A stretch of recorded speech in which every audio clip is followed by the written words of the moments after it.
Broadcasting live from the Business RadioX studios in Houston, Texas. It's time for Houston Business Radio. Now, here's your host. Hello, Houston. Trisha Stetzel here, bringing you another episode of Houston Business Radio Beyond the Uniform series. Really excited about the guests that I have on today. We have a few things in common. One happens to be the Houston Regional Veterans Chamber of Commerce, where both Raymond and I serve. So I have Raymond Giles on with me today from REGal Luxury Travel. Raymond, welcome to the show. Hey, thanks, Trish, for having me. Yeah, we have more than just the HRVCC in common, and I know that you serve as a Pathfinder. We'll talk about that in a few minutes because I think that's a really important role, but you happen to be in the Navy too. I was a few years ago, but yeah, I was in the Navy. I was a nuclear trained machinist mate or mechanic on a fast attack submarine, the USS Miami. Wow. How closely related? Like when I told you that you met another CT, you were like, "Oh, I know what that is." Yep. Yep. Yeah, it's funny. I mean, there are more of them popping up now because I ran into one this past weekend up in Northeast Texas. Wow, that's crazy. All right, Raymond, tell everybody about who you are.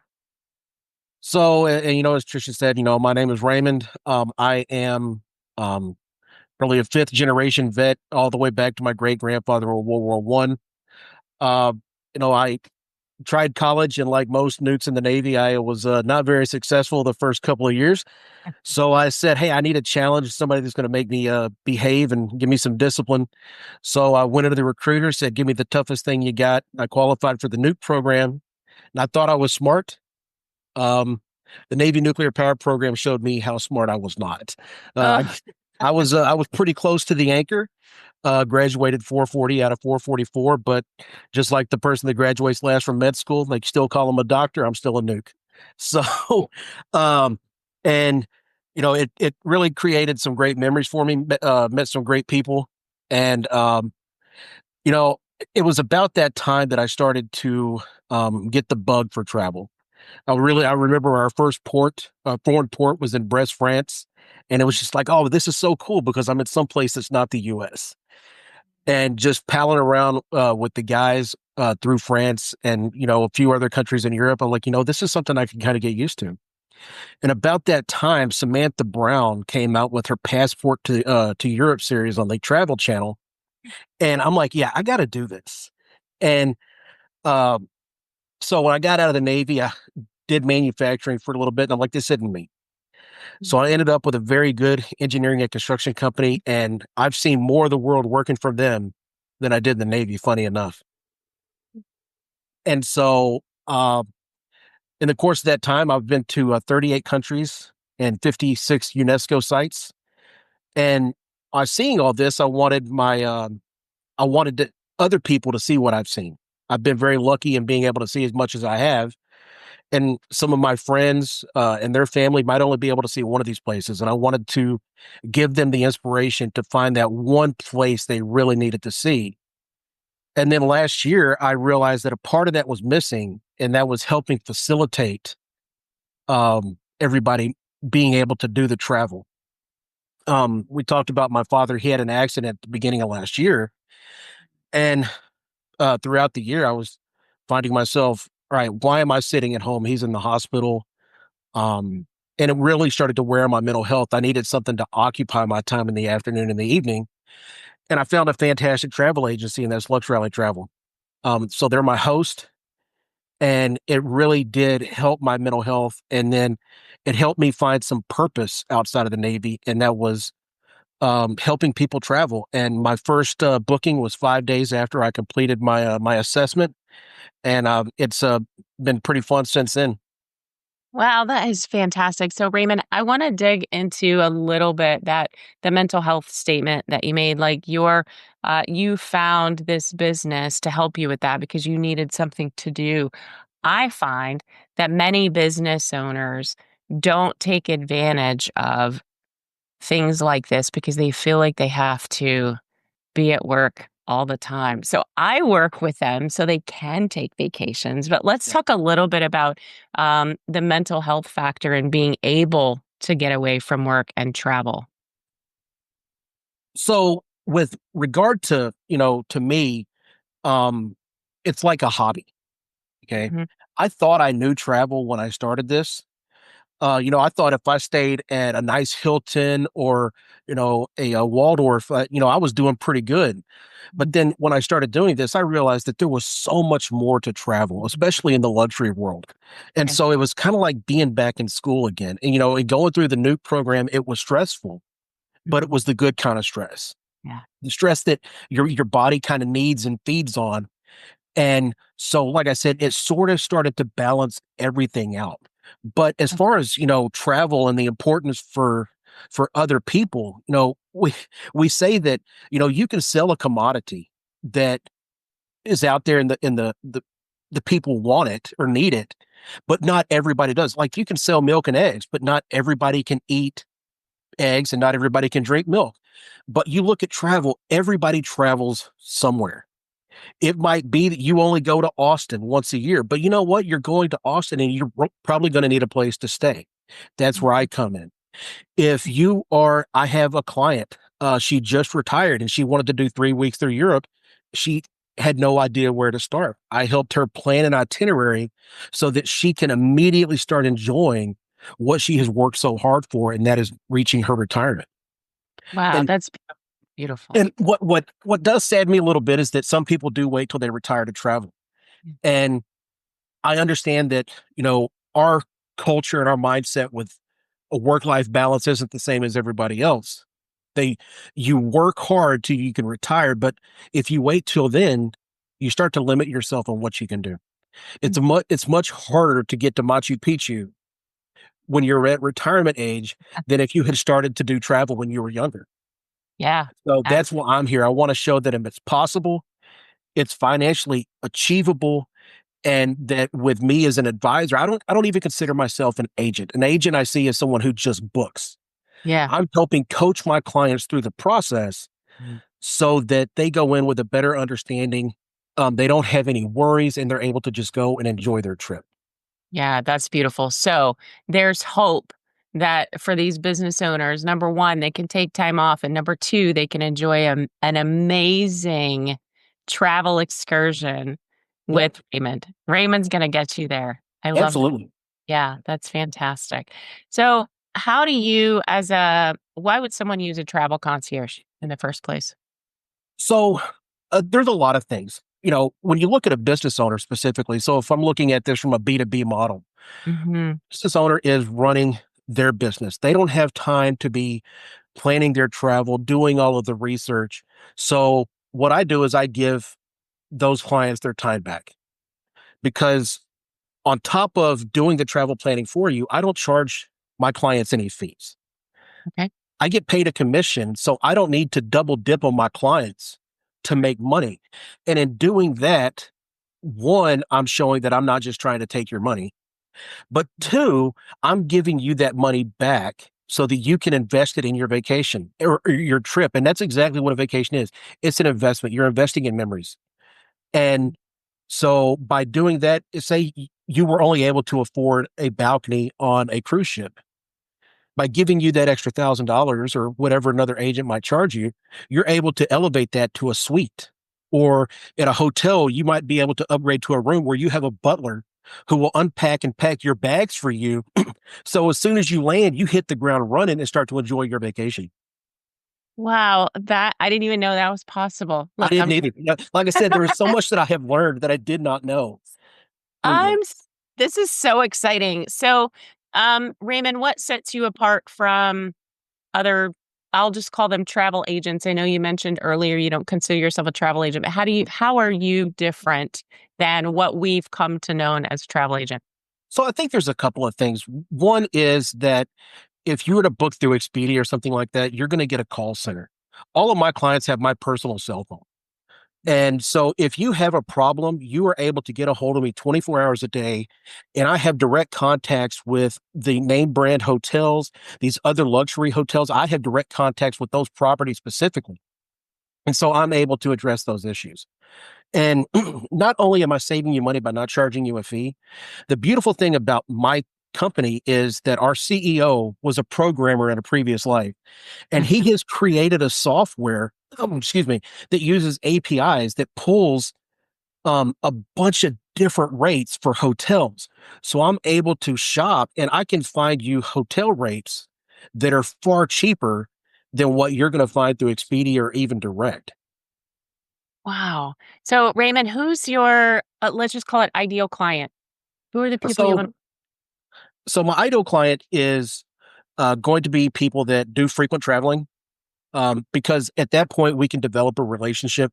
I understand what your needs are. You can call me up and say, "Hey, Raymond, I need to go to this place at this time, and this is what my budget is." And I already know what your likes and dislikes are, and I can make it happen. I say, "Hey, this is where you're going to stay. These are the nights. I've got your driver set up. You have executive pickup. You have a car hire for the entire week or whatever." So those are things, by having a frequent traveler, I can develop that relationship. Also, high net worth clients, because once again, you have developed a lot of worth because of your ability to probably run businesses, or you're involved in a lot of activities to where your funds are coming in. So to allow you the time to be able to work on that, I'm taking this burden off of you. Even if you have an executive assistant who is booking your travel for you, I'm giving your EA back, so that, and I, as the travel expert, I handle all of this. I mean, there's nothing better than having an expert handle something for you who's not going to charge you anything. Yeah, Okay. absolutely. I love that. Yeah, the SME. You're the SME, subject matter Exactly. Yep. expert. Get us where we need to go. And I'm thinking about people who are in the business of like speaking, and they travel all over the planet on speaking engagements. This would be such a great service, yours in particular, for them. Um, okay, so Raymond, you said you've been to 36 countries, I think, or yeah, 36 countries. Were those all because you were traveling, or were some of those because you were in the military? So, four were in the military. I have been to all of them since then. Okay. But I've actually lived in two others with my, what I call my day job. I lived in Finland for 18 months during COVID, and I lived in Saudi Arabia. And because of the time I've spent in Finland, I've convinced my wife that that's where we're going to retire, because for 8 years in a row, they have been called the happiest people on the planet. And they'll tell you they're not happy, jovial, happy like what we think. They're happy in that they're content with their life. Okay. They're Mm. happy going about their day. They're not chasing the Joneses. And so I went back there in September 23, and from the airport to the city riding the train, my face hurt because I was smiling, because I was just so happy. I sat in the rain with a coffee and a pastry because I couldn't think of any other place besides with my family that I would rather be. And those are the kind of experiences that I want other people to have. That's golly, you have such a passion for this, and you have so much experience as well, which I think is a really big benefit of working with you specifically. So, Raymond, if we've already convinced some people that they need to take a vacation or travel and they want to do that with you, what is the best way to connect? Honestly, the best way is if somebody was to drop me a text at 281-536-1713, we can get a time set up for a phone call. For me, I believe in striking when the iron's hot. Mhm. I want to have you a quote. I want to have you a preliminary itinerary put together in an hour or two. I don't want to wait for a couple of days, because you obviously have something that has caused you to have the passion or the need for travel. And I want to get it done now to show you how possible it is, so that you don't start to second guess your decision. Yeah, I believe in that too, right? Because it's top of mind, and that's Yeah. what we need to. Yeah, we got to tackle it while it's top of mind. So, Raymond, um, how did your military service prepare you for being your own business owner? So for many years, I had always thought, how am I going to, what would I do to run a business? How would I run it? And I think, honestly, going through the nuclear power pipeline with the discipline that it required, because I had to be in school. You weren't allowed to take your training material outside of the schoolhouse. So the discipline that was required to be able to do that has demonstrated my commitment to my business and my clients because, we live and die by referrals. So it's my job to make sure that my clients are satisfied with what I've done, everything from the booking process all the way through the end of their travel. I have a couple of clients having some problems with their travel insurance. They finished their travel back in October. I'm still handling the problems with the insurance to make sure that my clients are happy and they see that I'm continuing to fight for them as their advisor. Yeah, I think as military veterans, we don't let things fail, right? This is No. not in our vocabulary. We just got to go do the thing. So while we're on the military subject, I'd like to talk a little bit about your role in the Houston Regional Veterans Chamber of Commerce as a Pathfinder. What in the world is a Pathfinder? So, a couple of things that the Pathfinder is going to do is I'm going out and I'm looking for veteran-owned businesses and I'm looking for passionate patriots and let them know that we do have this Veteran Chamber of Commerce thing here in Houston. We have the largest concentration of veterans in the state of Texas. And I believe the number is something we have 6,500 veteran-owned businesses within the metropolitan area. And we want that to grow. We want to be the most active and the most well-known of the chambers. And then as a Pathfinder, once we get somebody into the chamber, they're getting ready to come to their first meeting. I kind of welcome them in, let them know because, for those that went through the military in the Navy, we had the first 72 hours that we use for our leadership training. And I think it's so important that we really kind of grab a hold of somebody at that very first bit and we show them that they are a part of the family. Just leaving somebody to their own devices. And, Lou always says, you get out of it what you put into it. I want to get a hold of our new members and show them that it is very important to put in to the chamber because you are going to get far more out than what you ever put in, but you do have to make that effort. Yeah. And furthermore, I'm working with we have a couple that are managing our mixers throughout the city of Houston. So I'm helping because I live up in Kingwood. I'm helping with the Conroe mixer that happens at the first Thursday of every month at Honor Cafe. So I'm going to be there, going to be, gripping and grinning, meeting everybody and welcome them to the mixer and want us all to realize that we help each other out. Absolutely. Y'all, this is a give back. This is Raymond's give back to the community. And it's what I like to call serving after we've served, right? And I think it's really important. So thank you for being a part of that. I really appreciate it. Um, why don't we talk about, let's add a little value here about when I travel. What are some travel tips that you could give to the listeners today? So I think the first one is, if we're thinking about it from the American point of view, we think there's nothing as powerful as the USD. Okay. So if you go to an ATM or you go out to dinner and you swipe your credit card, they're going to ask you, do you want to pay in the local currency or you want to pay in USD? And we always want to hit that because we know that that's what we paid. That's really is the wrong choice. You want to pay in the local currency because your bank is going to get you the better exchange rate. Oh. So, and plus you're going to get hit with exchange, your fees and everything else. And what you think you might be taking $20 out and then you see that you might have, a $2 fee, $3 fee, but in the end you could be paying upwards of an extra $10 for that $20 you took out. So I think that's your first safety tip. And, some of the Facebook groups I'm a part of where people talk about traveling, hey, they have ATMs overseas. Right. You don't have to go to your bank and get 500 euro, 1,000 euro to go to Europe. You're able to take money out of the ATM there. So that's another one. You don't want to be walking around the airport and going through customs and everything with a bunch of money in your pocket. I landed in Italy and in Milan, and I had taken money out of the ATM, and the Carabinieri comes up to me. Where are you going? Why are you here? Do you have any money on you? And I'm like, well, yeah, the money I just took out of the ATM. But you don't want to be in a situation where it looks like you're bringing a lot of money into a country because then it makes you a red flag for them. So that I think is your one of your first tips. And also, if you're going to be traveling to Europe and it's going to be a vacation, it's a once in a lifetime opportunity. Really look at upgrading your experience by booking business class. Or if nothing else, premium economy, because the last thing you want to do is spend $10,000 on a vacation and you lose the first 2 days because you're so tired. Yeah. Okay.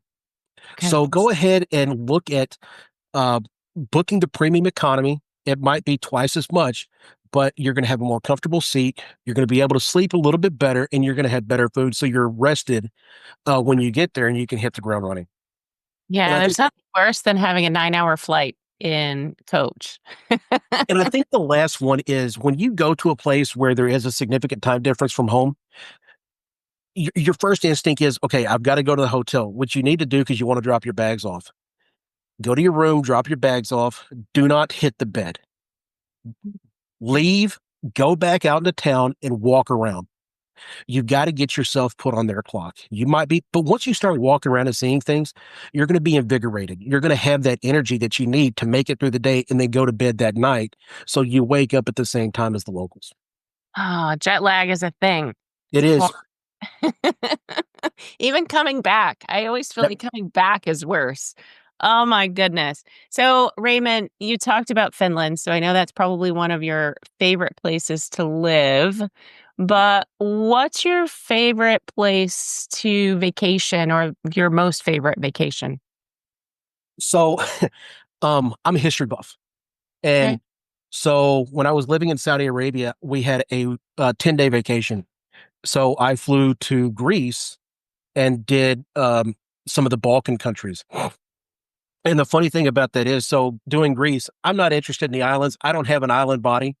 So I'm interested in going and seeing the ancient sites of Greece. Well, So I went to Delphi and to Meteor. Meteor is a place that Americans just don't hear about. And I'm going to tell you what, if you haven't been to Meteor in Greece, you're missing out. You have these uh, ancient Byzantine monasteries built up on top of these rock monoliths that you mm, have to climb to the top of. And it just has this beautiful view of this valley. And it is just so it is a cultural and a natural UNESCO World Heritage Site. So it's inscribed with two. That's how fascinating this place is.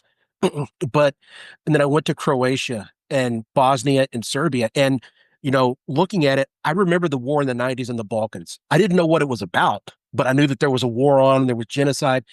Going there and having a tour guide who was of the local ethnicity was probably the most educational experience of my life. And just seeing the beauty of those countries and being able to actually immerse myself with locals.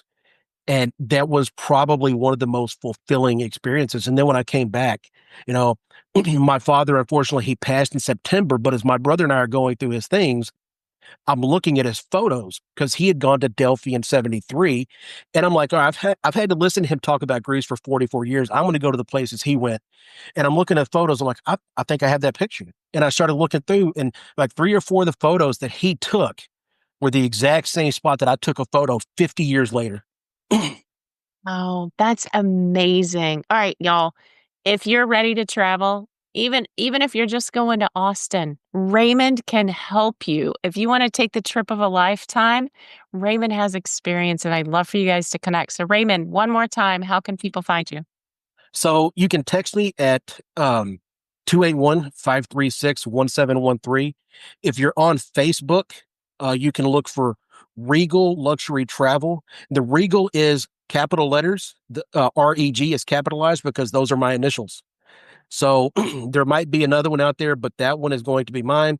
You're going to see a photo of me and my son on a river cruise in front of the Hungarian parliament Mm. from back in December of 22. So that's how you know Okay. that it's mine. You can't miss that. Yep. Definitely. All right. As we get to the back end of our conversation today, Raymond, can you tell us your favorite client story? So one of my friends from high school, we hadn't talked very much since graduation, but she reached out to me a few weeks ago and said, "Hey, there's me and five other families. We want to do a vacation. We want to do all inclusive. So all inclusives, you cannot do the United States. We do not have them. So you have to go to the Dominican Republic, Jamaica, or Mexico." So we started looking, went all the way through the Lesser Antilles, and finally she settled on Tulum, Mexico. And they said they wanted to stay at this particular property, and I started looking, and in the end, there were six families, 7 rooms, and I was able to save them $7,000 over if they had booked directly through Hilton, and $9,000 if they had tried to book through Expedia. Wow. Wow. Okay. If that doesn't solidify you guys listening that you need to go talk to Raymond, I don't know what's wrong with you. I'm just kidding. Raymond, thank you so much for being on the show today. You are just a plethora of energy, one, and information, two, and it's been a pleasure to host you today. I appreciate you having me today. All right. That's all the time we have for today's show. Join us next time for another exciting episode of Houston Business Radio. Until then, stay tuned, stay inspired, and keep thriving in the Houston business community.